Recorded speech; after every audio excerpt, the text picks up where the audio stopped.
तो अस्सलाम वालेकुम नाज़रीन, उम्मीद करता हूँ आप सब खैरियत से होंगे। तो आज मैं ये बात आपको बताना चाहता हूँ कि पिछले काफ़ी दिनों से जो है वो वीडियो मैं अपलोड नहीं कर सका। वो कुछ मसरूफियात की वजह से और कुछ दूसरी बातों की वजह से वीडियो अपलोड नहीं हो सकी। तो अब काफ़ी देर बाद जो है वो वापस आए हैं और इतने लैग का जो है वो मैं माज़रत ख़्वाह भी हूँ। और इसके अलावा मैं आपको बताता चलूँ कि आज का जो हमारा टॉपिक है वो बहुत ही खूबसूरत और ज़बरदस्त होने वाला है, क्योंकि आज हम जिस टॉपिक पे बात करेंगे वो टॉपिक हर जुबान के ऊपर आम है। और वो आम होने की वजह यही है कि पूरी दुनिया की नजरें जो है वो इसी टॉपिक पे अटकी हुई हैं।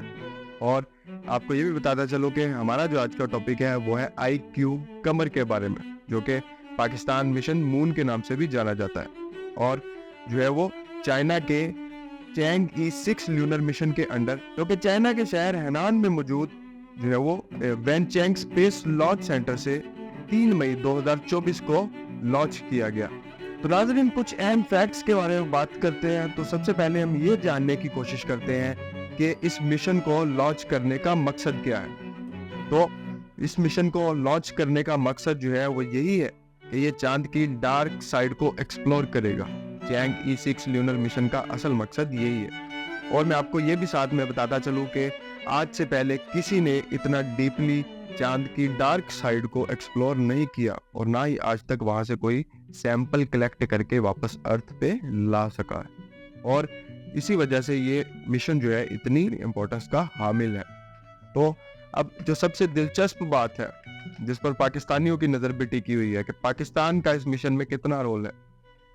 पाकिस्तान का इस मिशन में सिर्फ इतना सा रोल है कि चाइना का जो रॉकेट है या ऑर्बिटर है वो पाकिस्तान के IQ सैटेलाइट को भी साथ लेके जाएगा, जो कि पाकिस्तान की एक कंपनी सुपार्को ने बनाया है, जिसे हम the space and upper atmosphere research commission के नाम से भी जानते हैं। और आपको ये भी बताता चलो कि इसे पाकिस्तान के अंदर ही पाकिस्तान के साइंटिस्ट्स ने बनाया है। तो इस तरह के जो बेसिकली क्यूबसेट्स होते हैं उनको आमतौर पर जो है वो अर्थ के लोअर ऑर्बिट में भेजा जाता है, क्योंकि वो किसी भी नई टेलीकम्युनिकेशन डिवाइस को टेस्ट करने के लिए इस्तेमाल किया जाता है। और पाकिस्तान के अंदर जो है वो इस तरह के पहले भी बनाए जा चुके हैं। और इसके अलावा ये चैंग E ल्यूनर का भी साथ इस तरह से देगा कि चांद के लोअर ऑर्बिट में भी काफ़ी हद तक जो है वो चीज़ों को एक्सप्लोर करने में वो मदद देगा और मज़ीद वहाँ से सैंपल भी कलेक्ट करेगा और वापस अर्थ पे भी लेकर आएगा।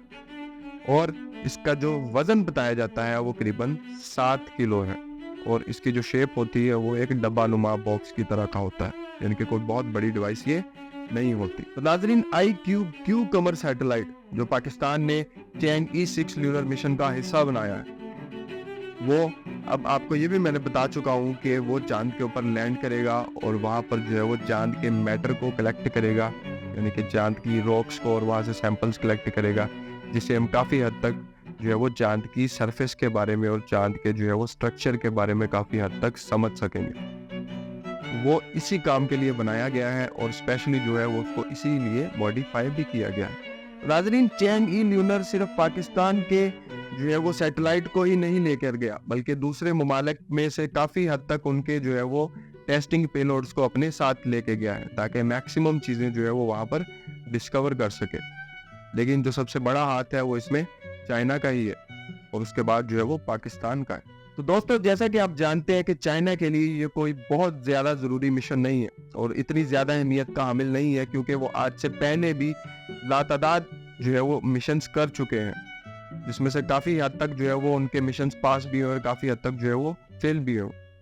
उनके लिए ये कोई नई बात नहीं है, लेकिन पाकिस्तान के लिए ये मिशन बहुत अहमियत का हामिल है, क्योंकि तारीख में पहली दफ़ा पाकिस्तान अपने सैटेलाइट को जो है वो चांद के ऑर्बिट में भेजने वाला है। और उसके साथ साथ पाकिस्तान का इसी वजह से नाम जो है वो मून मिशन कंट्रीज की लिस्ट में आ चुका है, जो आज भी हम विकिपीडिया पर जाके देख सकते हैं।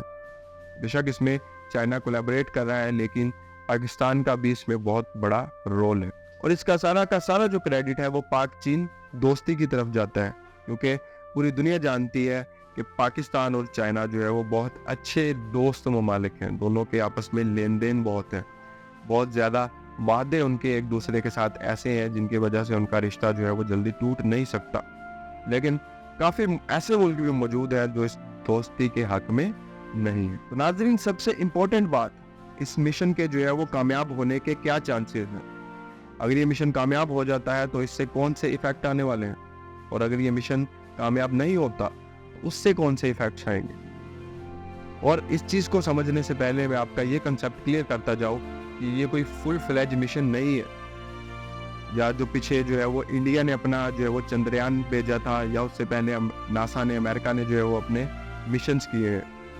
ये उनकी तरह का कोई मिशन नहीं है, बल्कि उनसे छोटा मिशन है, या कोई इस तरह का मिशन नहीं है जिसको कंप्लीट करके बहुत बड़ा माइलस्टोन हासिल किया जा सके। लेकिन इसकी जो अहमियत की वजह है वो यही है कि डार्क साइड पर आज तक किसी मुल्क ने डीपली एक्सप्लोरेशन नहीं की, जो इस मिशन के थ्रू हो सकेगी। और काफ़ी हद तक नई चीज़ें जो है वो हमें वहाँ से देखने को मिलेंगी, या कोई नई चीज़ें हम वहाँ से एक्सप्लोर कर सकेंगे। इस वजह से ये मिशन छोटा होने के बावजूद बड़ी अहमियत का हामिल है। नाज़रीन, जहाँ तक बात है इस मिशन के कामयाब होने की, तो आज तक की जो रिपोर्ट है वो यही है कि सक्सेसफुली चैंग ई जो है वो चांद के ऑर्बिट में पहुंच चुका है, और मज़ीद वहाँ से जो है वो तस्वीरें भी मौसूल होना शुरू हो गई हैं। और जो है वो मैं आपको ये भी बताता चलो कि इस मिशन का जो ड्यूरेशन है वो तकरीबन 2 महीने का है, और उन्हीं 2 महीनों के अंदर इसने उसको एक्सप्लोर भी करना है, वहाँ से सैंपल कलेक्ट भी करने हैं, और वापस उसको अर्थ पर भी लेकर लौटना है। इतनी सी ड्यूरेशन में ये सारा कुछ उसे करना होगा। उसी हिसाब से जो है वो इसको फ्यूलिंग की जाती है, उसी हिसाब से इसका ऑर्बिट सेट किया जाता है, जो कि मुख्तलिफ फेसेस होते हैं जब भी आप कोई सैटेलाइट लॉन्च करते हो और मून के सफ़र की तैयारी करते हो। तो बहुत सी चीज़ें हैं और बहुत से स्टेप्स हैं, बहुत से मरहले हैं जिनको मद्देनज़र रखा जाता है, और उनको फॉलो करते हुए ही बिल्कुल एक्यूरेट आपकी जब कैलकुलेशंस होती हैं तब आप किसी प्लैनेट पे या किसी सैटेलाइट पे, आप जानते हैं कि चांद एक नेचुरल सैटेलाइट है, उस पर आप लॉन्च कर सकते हैं या आप लैंड कर सकते हैं। तो ये सारी चीज़ें क्लियर करने के बाद अब काफ़ी हद तक चांसेस बढ़ गए हैं कि, क्योंकि कैलकुलेशन जो है वो बिल्कुल एक्यूरेट आ रही है, और चैंग ई का जो मिशन है वो सबको कामयाब होता नज़र आ रहा है। तो नाज़रीन, बिलफर्ज अगर ये मिशन बिल्कुल कंप्लीट हो जाता है तो ये बहुत बड़ी बात होगी पाकिस्तान के लिए भी और चाइना के लिए भी, क्योंकि ये बहुत से ऐसे मुल्कों के लिए एक क्वेश्चन मार्क बन जाएगा जो कि चाइना और पाकिस्तान से अच्छी टेक्नोलॉजी के हामिल हैं, लेकिन आज तक कोई भी जो है वो चांद की डार्क साइड को डीपली एक्सप्लोर नहीं कर सका।